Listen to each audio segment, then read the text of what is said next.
ప్రకాశం బ్యారేజీ గేట్ల వద్ద చిక్కుకున్న భారీ బోట్ల తొలగింపు ప్రక్రియ ఫలితాలిస్తోంది. ప్లాన్ డి పక్కాగా అమలు కావడంతో ఫలితాలు వస్తున్నాయి.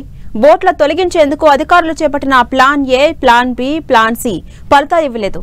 దాదాపు 8 రోజులుగా ప్రయత్నాలు చేస్తున్న అధికారులు ఎట్టకేలకు ప్లాన్ డి అమలు చేశారు. నిన్న 11:30 ప్రాంతంలో విశాఖపట్నం టీం, కాకినాడకు చెందిన టీంలు కలిసి బేకాసం ఇంజనీరింగ్ సంస్థ సహకారంతో బోటును వెలికితీశాయి. బోటు 25 మీటర్లు ముందుకు తీసుకొచ్చింది కాకినాడ టీం. ఇదే సమయంలో లోపల డ్రిల్స్ చేసిన విశాఖపట్నం టీం బోటు 3 మీటర్స్ పైకి రావడంతో కీలక పాత్ర పోషించింది. మిగిలిన 2 బోట్లను వెలికితీసేందుకు రెస్క్యూ బృందాలు తీవ్రంగా శ్రమిస్తున్నాయి. 2 బోట్లలోని ఐరన్ గడ్డర్స్ ను తొలగించేందుకు ప్రయత్నాలు చేస్తున్నాయి బృందాలు. నిన్నటి పద్ధతినే ఇవాళ కూడా కొనసాగించే అవకాశం కనిపిస్తోంది. బోట్ల తొలగింపు పనులను మంత్రి నిమ్మల రామానాయుడు, హోం మినిస్టర్ అనిత పర్యవేక్షిస్తున్నారు.